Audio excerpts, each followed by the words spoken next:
आज मकराना पुलिस थाना परिसर में सीएलजी सदस्यों की एक मीटिंग का आयोजन हुआ।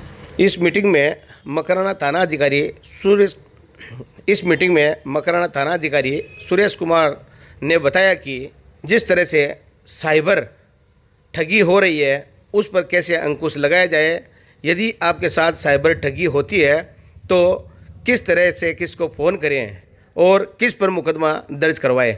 अगर कोई इस बारे में नहीं जानता हो तो मकराना पुलिस थाना में आकर वो मुकदमा दर्ज करवाए या फिर कोई जानकार आदमी हो तो 1930 पर शिकायत करे। उन्होंने हर तरह की जो ठगी है उसके बारे में पूरी जानकारी दी। आप इस वीडियो में देखें कि इन्होंने किस तरह से सभी जानकारियां हमें उपलब्ध करवाई और मकराना के विभिन्न नागरिकों तक इस जानकारी तक पहुंचाने में मदद करें। इस मौके पर अब्दुल अजीज़ मकरानवी, अब्दुल कयूम हिंदुस्तान, मोहम्मद खत्री, ठाकुर मोहन सिंह, खाटू वाले मामा जी, बिरदाराम नायक, वकील साहब, भंवरा राम डूडी आदि गणमान्य लोग मौजूद थे। एक ने भेज दिया, वो उसी को भेज रहा है चारों तरफ, उसको पता ही नहीं है। इन मैसेजेस में क्या होता है कि कुछ न कुछ, अब इसको टेक्निकल भाषा में बग कहते हैं। इसमें इस प्रकार का एक सिस्टम होता है कि जैसे ही आप उसको ओपन करोगे, ओपन करने के बाद में आप उसको चलाओगे तो आपके फ़ोन की जो जानकारी है वो अगले व्यक्ति तक पहुंच जाएगी। उसका एक्सेस जो है ना वो मिल जाएगा। फिर वो मनचाहे तरीके से अपने फ़ोन को वो चला सकता है। इसके अंदर जो जानकारियां हैं, अपने फ़ोन बुक है, डिटेल्स है, दूसरे मान लीजिए आपके अकाउंट की डिटेल्स है, बैंक अकाउंट की, वो डिटेल्स भी आपको वहाँ तक पहुँच जाएगी। तो कभी भी ध्यान रखें, कभी भी इस प्रकार का कोई मैसेज जिसको ओपन करना हो उसको ओपन नहीं करें। ठीक है, पड़ा है उसको डिलीट मार दे, सीधे के सीधे उसको वापस बंद कर दें। इस चीज़ का इतना मतलब इजी तरीके से लोग फ़ायदा उठाते हैं कि हम भी आदी हैं। हाँ, ये लोग गुड मॉर्निंग करने के बेवजह ना तो किसी को मैसेज करें। हाँ, वो भी एक नया अभी शुरू हुआ था, लेकिन वेडिंग कार्ड भी अपन उसी का खोलें जिसको जानते हैं। ऐसे तो कोई भी वेडिंग कार्ड भेज रहा है या तो वो फ़ोन से अपने से बात करे, फ़ोन से बात करके वो कहे आपको कि साहब मैं फला व्यक्ति बोल रहा हूँ, मैं आपको कार्ड भेज रहा हूँ और ये कार्ड मोबाइल पे भेज रहा हूँ, तो ठीक है खोल लो। बाकी यूँ चलता वो कोई भेज रहा है आपको मैसेज, एक दूसरे आपके पास में कई प्रकार के मैसेजेस आते हैं। जैसे लॉटरी में आप जीत गए, मान लीजिए दूसरी स्कीम्स के आपके पास में मैसेज आते हैं, उनको भी अवॉइड करें। अपने को लॉटरी के चक्कर में नहीं पड़ना। भराता तो लालच ही है, अपन सोचते हैं कि वो घर बैठे लक्ष्मी आ रही है। जबलपुर से वो खबर भी है कि कौन बनेगा करोड़पति वाले में वो रुपये डलवा दिया था। हाँ, वो ऐसे ही होता है। तो इन चीज़ों को अपने को जो है बिल्कुल अलग रहना है। एक कोई भी व्यक्ति चाहे आपका कितना ही खास हो, मैं तो यहाँ कहूँगा कि आपका बैंक आपका निजी है, जो अकाउंट है बैंक का निजी है आपका, उसके अंदर कोई भी जानकारी है वो किसी दूसरे अकाउंट नंबर या मान लीजिए उससे संबंधित OTP आते हैं, वो आप अपने मिसेज को, बेटे को, भाई को और किसी दूसरे को शेयर ना करें। हाँ, कई बार अपनी परिस्थिति मजबूरी हो सकती है कि आप कोई बुजुर्ग है वो उसको समझ नहीं पा रहा है, तो आप उसमें ऐसा विश्वसनीय व्यक्ति रखें साथ में। जैसे बाबा जी है, आप जाएंगे बैंक में पैसे निकलवाने के लिए तो आपको प्राइवेट आदमी से मदद लेने की जरूरत नहीं है। वहाँ बैंक का जो कर्मचारी है ना उसको कहो कि लो साहब मैं आया हूँ, मेरी ये डायरी पकड़ो, मेरे को पैसे निकला करके दो। वहाँ कभी भी ऐसे व्यक्ति को अपने को नहीं कहना जो पहले ऑलरेडी खड़ा है, उसको कहते हैं कि भाई हमारा भी भर दीजिए, नहीं, उसको नहीं कहना है। चाहे वो भला हो चाहे बुरा हो, कैसा ही हो, बैंक इसके लिए जिम्मेदार है, बैंक का कर्मचारी है। आप इसमें तो मैनेजर के पास चले जाओ, मैनेजर ने जहाँ डायरी दे दो कि साहब मेरा है और मैं 69 रुपये निकलाना है, वो सुरक्षित है। अनजान व्यक्ति कोई भी किसी पर कभी कोई विश्वास ना करे। फिर दूसरी बात ये और आती है कि कई बार हम फेसबुक चलाते हैं, इंस्टाग्राम चलाते हैं, नए नए टाइम खराब करने के ये सिस्टम आए हुए हैं, शौक भी हैं लोगों को, अच्छी अच्छी फोटो में अच्छी अच्छी मतलब रील्स देखने को मिलती है। उन रील्स के अंदर भी उनका जो है लिंक छुपा हुआ रहता है। तो अनजान रील्स को, अनजान इस प्रकार फेसबुक अकाउंट में आपके पास में फ्रेंडशिप के लिए रिक्वेस्ट आएगी। अननोन आदमी आप जानते नहीं, उसका तो फ्रेंड रिक्वेस्ट क्यों एक्सेप्ट करें। आपका निजी आदमी है जो आपको जानता है, आपको समझता है, तो उसकी फ्रेंड रिक्वेस्ट रखो। फ्रेंड रिक्वेस्ट कई बार आपने देखा होगा जिसमें कई लड़कियों की कई तस्वीरें लगी हुई होती है और वो आपको भेज रहे हैं, उसको एक्सेप्ट मत करो, या तो डिलीट मार दो या पड़ा रहने दो, उसका कुछ मत करो, अपने को ध्यान ही नहीं देना है। एक दूसरा और है, कुछ लड़कियां भी इस प्रकार के काम में ये गलती करती हैं और वो लालच में फंस जाते हैं लोग। पुरुष लालच में पड़ करके उन महिलाओं से फ्रिक्वेंटली बात करने लग जाता है और उस फ्रिक्वेंट बात को धीरे धीरे वो जान पहचान में ले आती है। लाने के बाद में फिर वो महिला क्या करती है, वो अपने उसके साथ में वीडियो के माध्यम से अतरंगी जो भी उसकी निजी फोटोएं हैं या पुरुष की है महिला की है उनका आदान प्रदान होता रहता है और फिर उसकी रिकॉर्डिंग होती है। रिकॉर्डिंग होने के बाद में वो व्यक्ति ब्लैकमेल होगा। इसमें भी इतना बड़ा मतलब है कि रैकेट है इस प्रकार का कि आज कोई भी, जैसे मान लीजिए आप लोग यहाँ विराजे हुए हैं, सभी जो है एक संभ्रांत नागरिक है। आज खुदा ना खास्ता किसी व्यक्ति के साथ में इस प्रकार की घटना हो जाए तो वो किसी को कहेगा नहीं कहेगा, वो नहीं कहेगा, वो क्या करेगा, जैसे तैसे करके उसको निपटाने की कोशिश करेगा, लेकिन वो निपटेंगे नहीं। ये ध्यान रखना, वो निपटेंगे नहीं। आप उनकी डिमांड बढ़ती जाएगी, आज उसको 5 रुपये चाहिए, कल 10 चाहिए, कल 20 चाहिए, फिर ऐसे ही वो लगातार आपके पीछे लगे रहेंगे। यदि मान लीजिए आपको कोई भी व्यक्ति इस प्रकार से, हाँ हो सकता है देखो आप गोपनीय रखना चाहें, लेकिन उसके लिए पुलिस भी आपको पूरा सपोर्ट करने के लिए तैयार है, आपकी बात भी गोपनीय रहेगी। ऐसा कोई भी व्यक्ति जो पीड़ित है, जिसको ब्लैकमेल किया जा रहा है, वो अपनी यहाँ आए, हम उसकी जितनी भी है लीगल रूप से उसकी मदद करेंगे और उसको इस चंगुल से भी छुटकारा दिलाएंगे, क्योंकि उनको पैसा देना इसका हल नहीं है। कोई व्यक्ति, आपने कई बार अखबारों में पढ़ा होगा और भी सुना होगा कि ये इस प्रकार के व्यक्ति एक बार पैसे लेकर के फिर उसके पीछे लगे रहते हैं, वो टाइम टू टाइम उसको रिचार्ज करवाते ही रहेंगे, वो बंद नहीं होगा कभी सिलसिला। इसका बंद करने का तरीका, यदि आपको किसी प्रकार से इलीगल मनी की वो डिमांड कर रहा है, उसकी शिकायत आप दीजिए, हाँ वो दीजिए। और बैंकिंग में अपने पास में मोबाइल है, बहुत से लोग जो है वो पेटीएम के माध्यम से ट्रांजैक्शन करते हैं, या मान लीजिए जो बैंक का खुद का उसका सर्वर है उसके माध्यम से भी ऑनलाइन बैंकिंग करते हैं। तो ऑनलाइन बैंकिंग यदि आपके समझ में आती है, यानी सही तरीके से आपकी उसकी पकड़ है, तो ही वो ऐप डाउनलोड करें, तो ही उसमें काम करें, अन्यथा काम नहीं करें। अपना कितना टाइम लगेगा, बैंक में जाओ, घंटे आधे घंटे जाओगे, घूमोगे, बाहर जाओगे, बैंक वालों से जान पहचान होगी, किसी से दूसरे से बात होगी, अपना काम सुरक्षित रहेगा। अपन क्या करते हैं, उस अरे बैंक में कौन जाएगा, यहीं कर लेते हैं। वो यहाँ करने के चक्कर में हम उस तकनीक को समझ नहीं पाते और वो तकनीक हमारे लिए बड़ी नुकसानदायक हो जाती है। कई बार ये भी होता है कि किसी व्यक्ति को, एक चीज़ और मैं आपको यहीं शेयर कर दूँ, पेटीएम से अपन पेमेंट करते हैं और पेटीएम जो है वो अपने मोबाइल नंबर से ही चलता है। मोबाइल नंबर से किसी को अपन सही तरीके से भेज रहे हैं, बिल का भुगतान कर रहे हैं, उसका नंबर 1-8 डिजिट ऊपर नीचे हो गया, मान लीजिए 1-8 डिजिट ऊपर हो गया, तो वो पेमेंट किसी दूसरे व्यक्ति के खाते में चला जाएगा। तो उससे बचने के लिए भी यही है, आप तुरंत जो है वो आपका पेमेंट जिस माध्यम से हुआ है उसके ऊपर एक कंप्लेंट नोट करें और अगले व्यक्ति को भी आप संपर्क करें, उसको कहें भाई ये मेरा पेमेंट इस प्रकार से आ गया। कोई व्यक्ति ऐसा हो जिसके पास में पेमेंट आ गया तो विधिवत रूप से उसी चैनल से उसको वापस लौटा दो आप, सही। अन्यथा वही कानूनी कार्रवाई, क्या वकील साहब, लागू तो वही है। मतलब जानबूझ करके अपन ऐसा नहीं कह सकते हैं कि इसमें मेरी क्या गलती है, दूसरे भेजा था, ऐसा नहीं होता है। यदि किसी व्यक्ति का गलती से पैसा अपने पास में आ गया तो उस पैसे को अपन नहीं रख सकते, और रखेंगे तो अपन वो हमारे खिलाफ ही उसी धाराओं में कार्रवाई होगी। एक तरीके से फर्जीवाड़ा है, फ्रॉड है, ये काम अपने को नहीं करना है।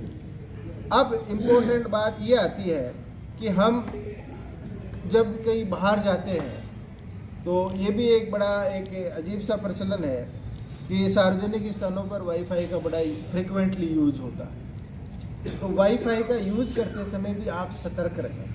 सतर्क में कई प्रकार की सतर्कता आप बरत सकते हैं। जैसे मान लीजिए आप पहले तो आप अपना खुद का ही डाटा यूज करें, वाईफाई वहीं पर यूज़ करें जहाँ पर आपको लगता है कि हाँ ये मेरा है तो ठीक है। बाकी सार्वजनिक रूप से यदि वाईफाई का आप यूज़ कर रहे हैं तो वहाँ पर बैंकिंग गतिविधियाँ नहीं करें। इस प्रकार की कोई कॉन्फिडेंशियल बात जो आपकी निजी है और उसके आउट होने से आपको नुकसान होता है उस प्रकार की साइट का विजिट ही नहीं करें।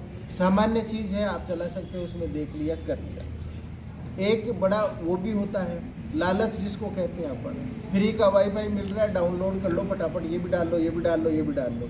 उस डाउनलोडिंग के चक्कर में भी कई बार अपने साथ में फ्रॉड हो जाता है। वो व्यक्ति यही इंतज़ार करता है कि ये व्यक्ति जैसे अपने फंसाते हैं ना शिकार को, जैसे कि आप शिकार आ गया, इसको थोड़ा दाना डाला और इसको फंसा लिया, फिर वो आपकी जानकारियाँ ले लेगा। अब सबसे बड़ी चीज़ यहाँ आती है कि आपको पता ही नहीं, ना आपके पास में OTP आया, ना आपने कभी कुछ फ़ोन को हाथ लगाया और बैठे बैठे कह रहे साहब मेरे पास में फ़ोन आ रहा है, बैठे बैठे कह रहे साहब मेरे अकाउंट में पैसे कट गए। इन चीज़ों से भी अपने को घबराना नहीं है। जैसे ही आपको पता लगता है तो आप बिना टाइम गंवाए, कभी भी आपके साथ में कोई फाइनेंशियल फ्रॉड होता है तो बिना टाइम गंवाए सबसे पहले आप अपने अकाउंट को लॉक करवाएं, अकाउंट को फ्रीज करवा दें बैंक में ऑनलाइन जो। और हाँ, ऑनलाइन शिकायत करने के लिए आप लोग कभी भी इसमें जो वेबसाइट के ऊपर ऑनलाइन नंबर होते हैं ना, उन नंबरों से बात नहीं करें।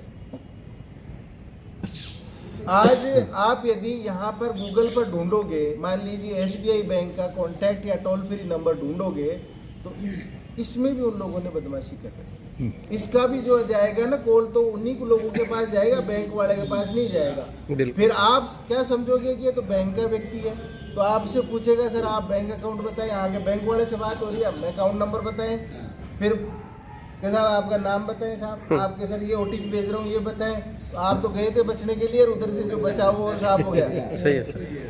तो कभी भी अपने को गूगल के ऊपर या जो ऑनलाइन आपको जो मिलता है वेबसाइट या कॉन्टैक्ट नंबर मिलता है उन नंबर से मत कीजिए, या आप अपने कर्मचारी कोई भी बैंक का कर्मचारी उससे पूछ लीजिए, या आपकी जो पासबुक डायरी होती है बैंक की उसके ऊपर सारी कॉन्टैक्ट का सब कुछ लिखा हुआ रहता है, सबके पास में है वो। उसके ऊपर टोल फ्री नंबर भी लिखे हुए होते हैं, उसके ऊपर वेबसाइट का वो भी लिखा, एड्रेस भी लिखा हुआ होता है, क्या करना है वो छोटी मोटी प्रक्रिया भी आपको लिखी हुई मिल जाएगी। तो इसमें अपने को कभी भी ऑनलाइन देख करके ये नहीं करना। और एक सबसे अच्छा तरीका अभी सरकार ने ये किया है कि 1930 के ऊपर जब भी अपने साथ में कोई फ्रॉड होता है तो आप स्वयं अपने मोबाइल से, यदि समझ में नहीं आता है तो आप किसी की जैसे ई-मित्र वाले हैं उनकी मदद ले सकते हैं, या फिर थाने में आकर के आप मदद ले सकते हैं, कोई दिक्कत नहीं है। और आपको आता है तो आप 1930 के ऊपर कंप्लेंट खुद की कर सकते हैं। उससे होगा क्या, जैसे मान लीजिए आज आपका ₹1,00,000 फ्रॉड हो गया, तो ₹1,00,000 जब तक अगला व्यक्ति बाहर नहीं निकालेगा उससे पहले ही वो सिस्टम जो है ना उसको होल्ड कर देगा, वो राशि होल्ड होगी।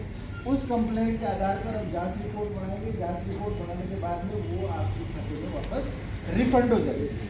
वो पैसा आपका सुरक्षित है, हालांकि कुछ समय तक दूर रह सकता है प्रक्रिया में, लेकिन वो सुरक्षित रहेगा। तो इसमें कभी डिले नहीं करें। जैसे ही आपको इस प्रकार की आशंका होती है कि मेरे साथ में कोई ना कोई फ्रॉड हुआ है, कोई मेरा पैसा जो है गलत जगह चला गया, आप 1930 के ऊपर तुरंत कॉल करके और ये कार्रवाई शुरू करें। आपका पैसा और सब कुछ सुरक्षित रहेगा।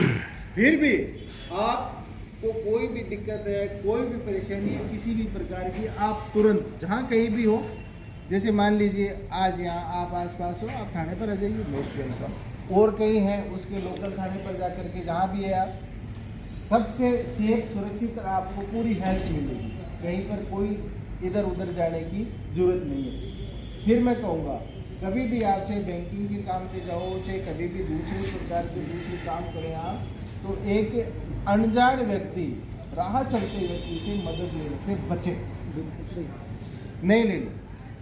हाँ, आप उसको व्यक्तिगत जानते हैं, आपका परिचित अच्छा तो उसको बताओ, मदद ले सकते हो, बाकी अननोन आदमी से कभी, जैसे आप एटीएम पर जाते हैं, बहुत सी बार देखा होगा आपने, एटीएम पर आप गए, आपको बटन दबाना है, एटीएम की प्रोसीडिंग नहीं आ रही है, तो उसमें क्या होगा कि यार भाई हमारा भी है भाई करे हो, तो 2-3 बार लगाओ, लगा के 2 रुपये निकल जाएगा, वाह तो अभी काम कौन कर रहे हो क्या भैया ने वो चिपकाया नहीं, दूसरा वाला दे दिया, कार्ड दूसरा दे दिया उसको, और बाबू डाल जेब में मारो कार्ड मार के न, और उसने असली कार्ड रख लिया, पिन उसको पता चली गया, ये गया पीछे से लगाया, निकाला और वो फुर बाबा वो बाद में पता चला मैं मारा तो पीछा कटका, मत बताओ कौन खा मारा पीछा।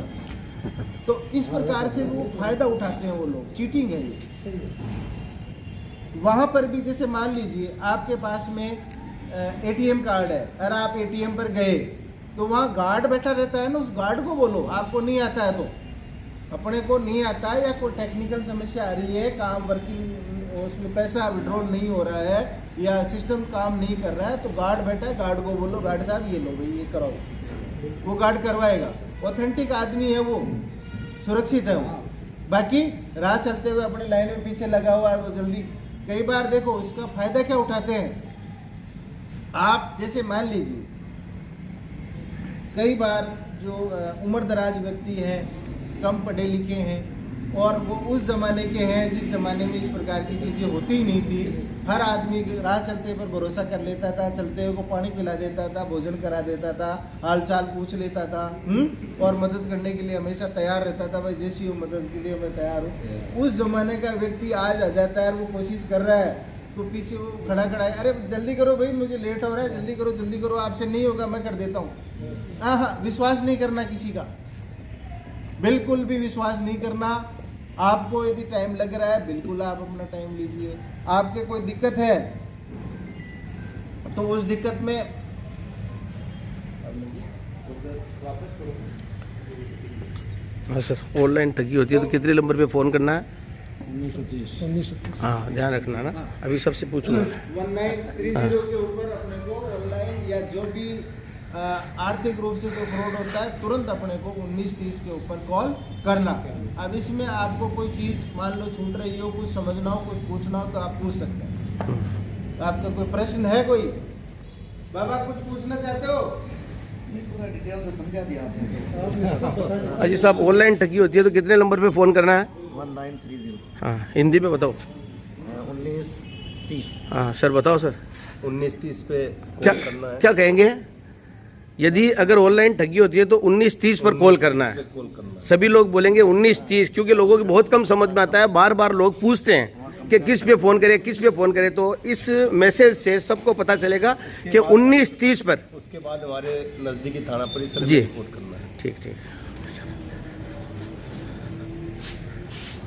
और कोई और भी कोई क्वेरी हो, आपकी कोई शंका हो, कोई प्रश्न हो तो पूछ सकते हैं। इस चीज़ का ज़्यादा शौकीन है, मनचला है, लोग ज़्यादा बाबा ने मोटिवेट करवा को है माको। मेरी बात सुनो, अब नौजवान वालों एक अलग चीज आ गई आप आप जैसे बैठे हैं, आप लोग बैठे हैं सीनियर पर्सन्स हैं, तो सीनियर पर्सन्स की गाठा बहुत ज़्यादा होता है। जब कोई फ्रॉड हो गया तो लाखों में होगा। अब नौजवान साथी जो है ना उनकी स्थिति 1000-2000 की वो नोट देते भी नहीं है और अगला भी उनका देख करके वो ज़्यादा टाइम खराब नहीं करता है। वो थोड़े समझदार भी होते हैं। आपका कथन सही है, आपका कथन सही है। मैं भूतभोगी हूँ। 2006 की बात है, अपना नवंबर के महीने के अंदर में अपना ये जो सर्टिफिकेट देता है अलग का, हाँ हाँ, तो वो लेने के लिए SBI जो बैंक थी पहले वहाँ की अपने रेलवे स्टेशन के पास, तो वहाँ क्या मैंने मोहन सिंह जी के पास में जो है पैसा निकाला, सर्टिफिकेट दे दिया, तो मेरे पास खड़ा फरोज था, एक लड़का था, अच्छा सफारी सूट में। तो हमारी बातचीत में उसने मेरा नाम वगैरह सब पता कर लिया, क्योंकि मैं तो फॉर्म भर रहा था ना।